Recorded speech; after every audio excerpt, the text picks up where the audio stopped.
बांसुरी की धुन। एक बार एक गांव में एक लड़का रहता था। उसके माँ बाप बचपन में ही गुजर गए थे। इस दुनिया में उसका सगा कोई नहीं। उसके जन्म लेते ही उसकी माँ की मृत्यु हो गई थी। सब लोग उसे कैनी कहकर पुकारते थे। कैनी को अड़ोसी पड़ोसियों ने मिलकर पाला था। वह एक वक्त का खाना किसी एक के घर खा लेता और दूसरे वक्त खाना किसी दूसरे के यहाँ खा लेता। सभी ने उसे बचपन से अनाथ देखा था, इसलिए सबकी हमदर्दी उसके साथ थी। कैनी सबका प्यारा और हमदर्दी पाकर आलसी बन गया था। वह 12-13 वर्ष का हो चला था, लेकिन उसका किसी काम में मन नहीं लगता था। वह अपना वक्त इधर उधर खेतों में घूमते हुए गुजार देता। खाली बैठकर वह बांसुरी बजाता रहता था। कैनी बहुत ही मीठी बांसुरी। उसकी मीठी आवाज़ सुनकर लोग मुग्ध हो जाते थे। कुछ लोग उसकी बांसुरी की धुन सुनकर उसे इनाम भी दिए जाते थे। इसी तरह समय बीतता गया और कैनी जवान हो गया, परंतु कैनी वैसा ही आलसी बना रहा। उसे जिसके जैसी जैकी व उसकी पत्नी ने पाला था, उन्हें वह चाचा चाची कहकर पुकारता था। चाचा चाची का अपना भी बेटा बड़ा होकर काम पर जाने लगा था। एक दिन कैनी सुबह को देर तक सोया था। उसकी चाची उसे बार बार उठाने की कोशिश कर रही थी, परंतु कैनी उठ नहीं रहा था। चाची ने गुस्सा में आकर बाल्टी से पानी भरकर कैनी के ऊपर डाल दिया। कैनी घबरा कर उठ बैठा। चाची को क्रोध तो पहले से ही आ रहा था। वह बोली, कैनी, यह कोई तरीका है? इतनी धूप चढ़ने तक सो रहे हो?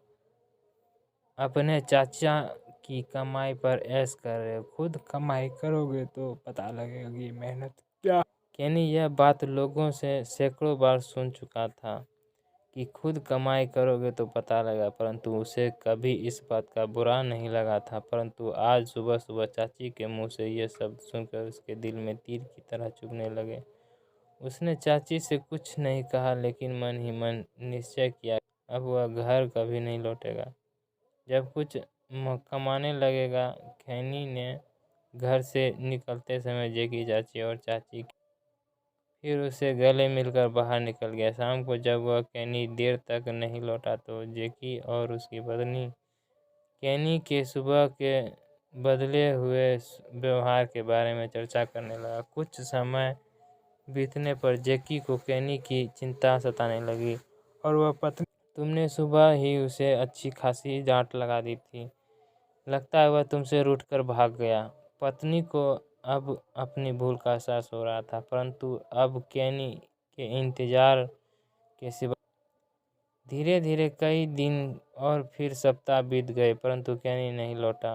उधर कैनी चलते चलते दूर निकल गया था। रास्ते में उसे भूख लगने लगा, परंतु भोजन के लिए उसके पास चलते चलते वह पास की एक नगर, वहां जाकर उसने अनेक लोगों से काम मांगा, लेकिन उसे काम, एक तो वह कोई काम नहीं जानता, दूसरा बिना किसी जान पहचान के लिए देने का तैयार नहीं था। थक हार कर वह पेड़ के नीचे बैठ गया और जेब से निकाल कर बांसुरी बजा। इत्तेफाक से उधर से एक संगीतज्ञ अपने घोड़े पर निकल रहा था। उसने कैनी की बांसुरी की मीठी धुन सुनी तो वह उसका योग्यता और मुग्ध को हो गए। संगीतज्ञ कैनी को अपने साथ ले गया और अब भागत की। वह संगीतज्ञ राजा के दरबार में गिटार बजाकर राजा का दिल बहलाया करता था। अगले दिन जब राज दरबार में गया तो राजा ने कैनी की खूब प्रशंसा की। राजा ने संगीतज्ञ से कहा कि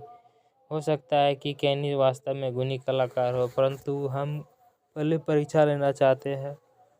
अपने राज्य के अनेक बड़े बड़े संगीतवादियों को अपने राज दरबार में बुलाया। सभी विद्वान अपने अपने वाद्य यंत्र लेकर दरबार में पहुंचे।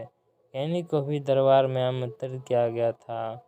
उसने अपनी बांसुरी रखी और राजा के दरबार में पहुंच गया। सभी विद्वान एक एक करके आने वाद्य बजाकर राजा को खुश करने लगे। जब उन्हें यह पता लगा कि वह युवक भी संगीत की परीक्षा देने आया तो वह सब कैनी को खाली हाथ आया देखकर हंसने लगा। वे आपस में खुशफुस करने लगे कि वह छोकरा उसकी योग्यता के आगे कहाँ टिक पाएगा।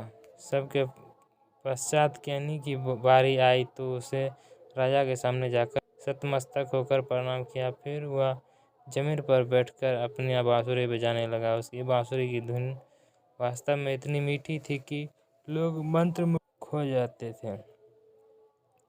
कैनी जैसे ही बांसुरी की धुन समाप्त की, दरबार तालियों से गड़गड़ा उठा। राजा ने कैनी की प्रशंसा करते हुए कहा कि कैनी, यह तुम योग्यता से बहुत खुश हो।